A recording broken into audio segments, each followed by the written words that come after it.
Fala, filhotes, vocês estão vivos? No vídeo de agora nós vamos falar um pouquinho sobre o mundo urbano no início do século XX no nosso país, no Brasil. Um pouquinho dessa história. A parte central do Rio de Janeiro, capital da República, no final do século XIX, era formada por ruas estreitas e sinuosas, ocupadas por muitos cortiços, casas de cômodos, oficinas e pequenos prédios, onde moravam trabalhadores que exerciam por ali mesmo as suas atividades. O que eram casas de cômodos? Assim eram denominadas as casas em que os proprietários alugavam quartos, quase sempre imobiliários. Tinha também os cortiços e os albergues, né? Os habitantes da cidade, notoriamente insalubre, porque não tinham nenhum tipo de saneamento básico, sofriam com uma série de epidemias. Em 1891, a febre amarela matou cerca de 4.500 pessoas, a varíola matou quase 4.000 e a malária um pouco mais de 2.200 pessoas no Rio de Janeiro, só em 1891.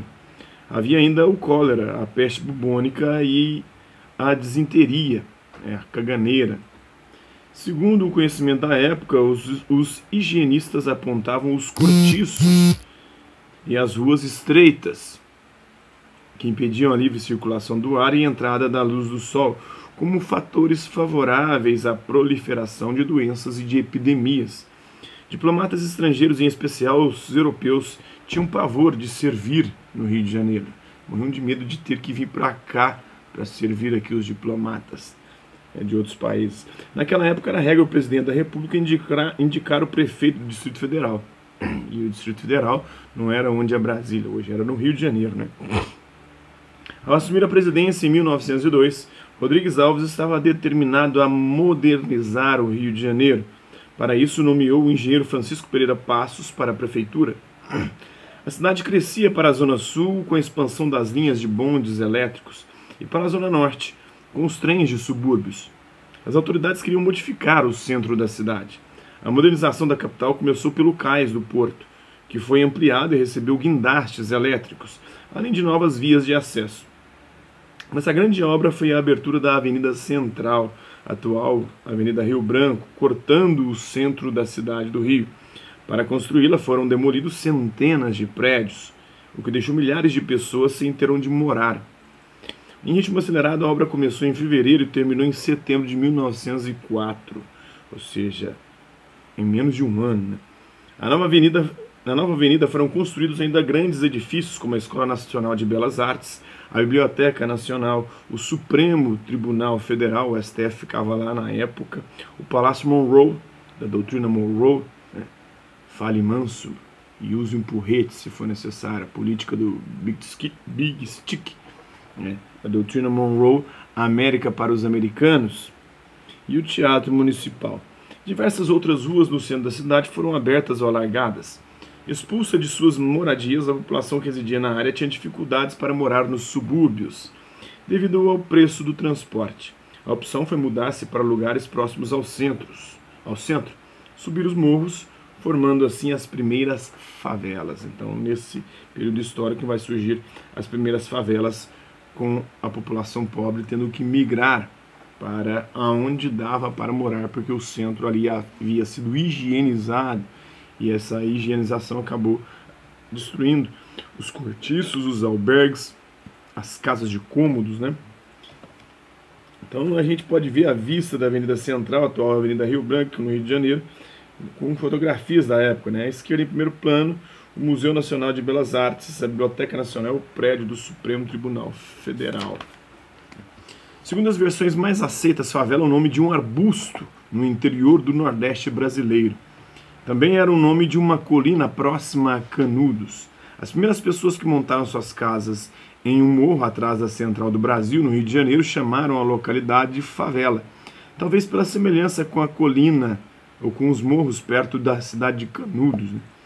Ou numa referência ao arbusto. Alguns moradores que lutaram nas tropas do exército contra Antônio Conselheiro assim tenham nomeado o morro em homenagem a esse arbusto, né? A expressão favela acabou generalizou-se, tornando-se referência para nomear as comunidades que passaram a habitar os morros da cidade.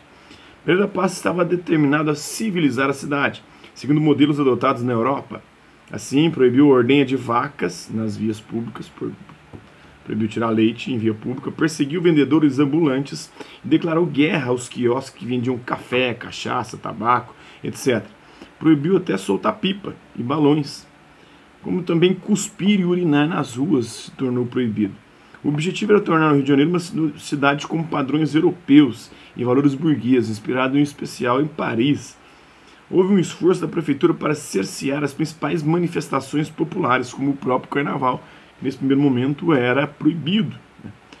E era desincentivado. A serenata e os cultos religiosos também afro-brasileiros, de religiões de matriz africana.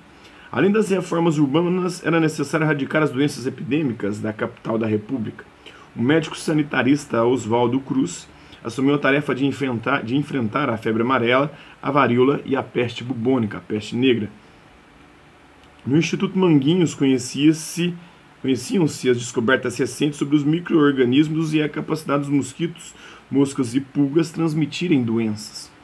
Assim, a peste bubônica seria atacada com a caça aos ratos, cujas pulgas transmitiam a doença. A febre amarela seria controlada com o combate aos mosquitos, enquanto a varíola seria erradicada com a vacinação. Então, isso é um pouquinho da história do Brasil moderno, esse Brasil urbano do início do século XX. Quiosques e vendedores ambulantes no Largo da Sé, atual Largo de São Francisco, no Rio de Janeiro, no início do século XX, eram muito comuns. E vamos ver alguns outros fatos históricos desse período aí. Em 1904, houve a inauguração da Avenida Central, no Rio de Janeiro. Em novembro, ocorreu a revolta da vacina por conta da vacinação obrigatória. Em 1906, nós tivemos o primeiro Congresso Operário Brasileiro. Então, o movimento operário se organizando, se inspirando nos movimentos operários europeus.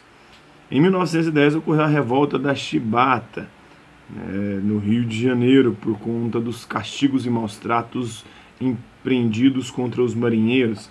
Em 1917, teve greves de diversas categorias de trabalhadores em São Paulo. Em 1921, oligarquias dissidentes lançam a candidatura de Nilo Peçanha na chamada Reação Republicana contra o candidato oficial, na época da política do café com leite, o Arthur Bernardes, né? Então, um pouquinho da história desse período, vou dar continuidade aqui mais um pouquinho. Em 1922, nós tivemos a Semana de Arte Moderna em São Paulo. A fundação do Partido Comunista do Brasil também foi em 1922.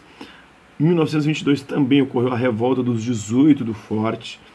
E Arthur Bernardes assumiu a presidência da República neste mesmo ano. Em 1923, houve a transmissão da primeira estação de rádio no Brasil, a Rádio Sociedade do Rio de Janeiro, fundada por Roquete Pinto. Roquete Pinto. Qualquer semelhança entre Roquete e Pinto não é mera coincidência. Em 1924, teve a revolta tenentista em São Paulo. Em 1925, teve a formação da coluna Prestes Miguel Costa, em abril. Em 1923, Washington Luiz assumiu a presidência da República. São alguns fatos históricos desse período por nós analisados. No próximo vídeo a gente vai voltar a falar mais um pouquinho de história. Espero que vocês tenham gostado. Quem curtiu, dá um dislike. Quem se interessar pelo conteúdo do canal, é só se inscrever, ativar o sininho e aguardar as próximas notificações. É isso aí. As próximas notificações e os próximos vídeos. É isso aí. Hasta la vista, babies, e até a próxima.